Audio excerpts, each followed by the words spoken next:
What's going on today, Internet? Selfish here. Welcome back to my channel after a 10-year hiatus. I no longer have the recording equipment or studio that I used to have, but we can still make some cool content. I want to jump on here and talk about this whole PlayStation Portal thing, so we need to have a talk. So the Internet's been absolutely losing its mind over this PlayStation Portal device, mostly because it is pretty expensive, and I'll be honest with you, at the price point it came in, not what I thought. I honestly thought this was going to be a $500 device from Sony, until we actually learned more about it and what it has the possibilities to do. And I think this is where a lot of people are kind of falling out of line with this thing. It has an 8-inch LCD 1080p display, so no 4K. It does not support Bluetooth. It does support what's called PlayStation Link, and that's for dedicated Sony PlayStation headphones.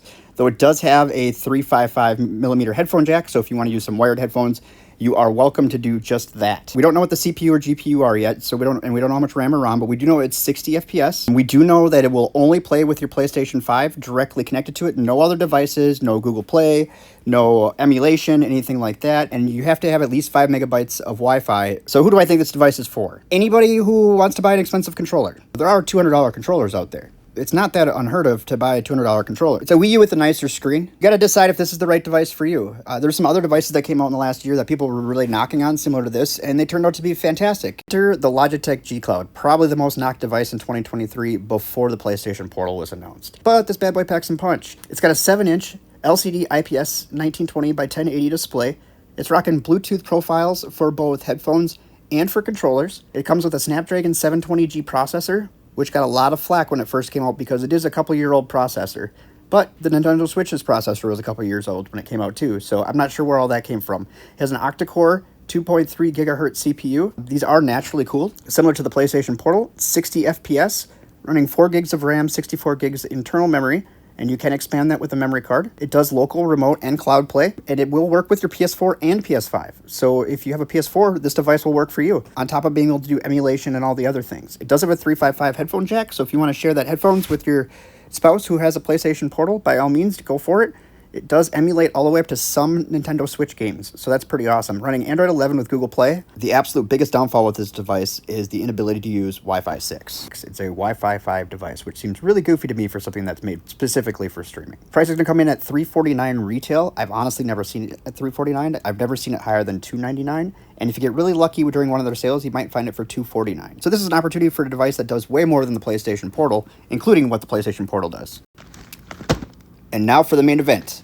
I'm going to be honest with you, when I was doing this video, I was actually making it and editing it to have a device that I have yet to receive. But while I was waiting for that device, I happened to order some parts because I thought I was going to have some fun and just make a random, handheld out of a tablet for a different video. So it ended up, I made it for this video instead because I haven't received the other device yet. So what I've got here is a lot less expensive than both the first options, and it'll work more or less the same. A little bit more frustrating, a little bit more setup, but for the price, it might be worth the effort. So let's go through it. This actually has an 8-inch LCD IPS 1280 by 800 display. It does still offer Bluetooth for audio and as well as your accessories. This is rocking a all-winner A133 processor with a GE8300 quad-core. It's got 4 plus 4 gigs of RAM and 64 gigs of ROM internal with the ability to add a memory card. Somehow you can add 4 gigs by taking allocated memory from the device.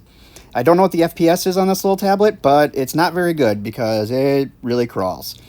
It does offer local, remote, and cloud gaming, and it does connect to my PS4, and it will do PS4, PS5 remote play, along with Xbox Live or Xbox Ultimate and all those fun, happy services.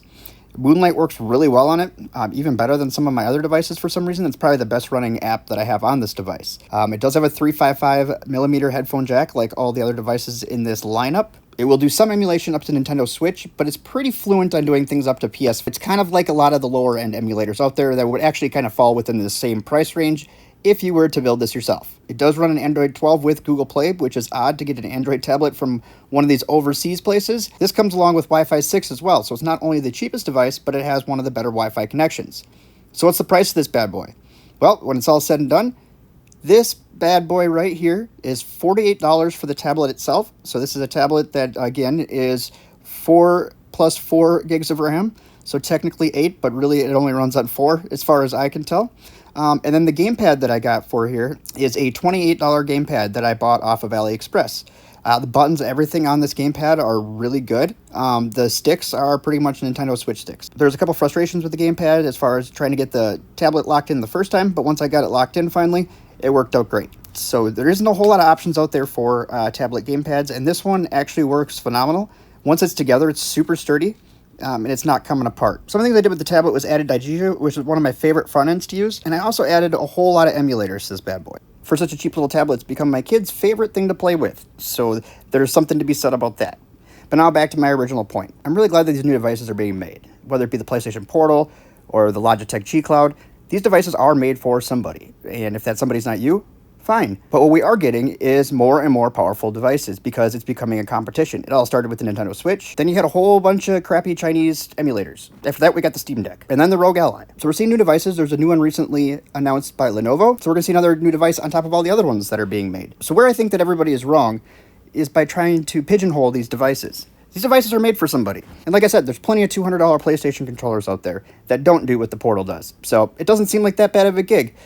Unless you don't own a PS5, because I'm not going to spend $500 just to buy an accessory that doesn't even work with their VR headsets that don't sell very well. If you're scratching your head right now trying to figure out why I spent the money on this tablet, well, I wanted to build a device that fit the closest I possibly could get within the specifications of the two devices that I was reviewing previously to this. For just $76 and free shipping from China, you could have one of these yourself in a month or two. It's really sad to say as somebody who's been hardcore PlayStation my whole life, but I am finding avenues to play the games that I want to play without spending all my money. Thanks for hanging out with me today. Leave your comments down below. Tell me what you think. Where are you going to spend your money? Do you think it's worth it? Do you think somebody should come out with something else? I'd love to know. Hi, editing me here.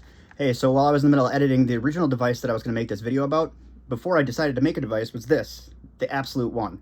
I was waiting for it to show up, and it didn't. And in fact, in the meantime, while I was waiting for it to show up, I actually jumped on a Chinese website and ordered that tablet and that gamepad just to make a fun video for something else, and decided to use it in this one. So coming up in the future, I will have a review for the Absolute One. It's very much like the Logitech GCloud with a few different features. And a way better price point. So there will be a video coming out for this very, very shortly. I need to use it a little bit more and kind of figure it out, and then I will make a video for you guys. But this was my original intention, was to have the Absolute One in this video, but I thought it was kind of fun to put the tablet in there. So hopefully you guys have a great day.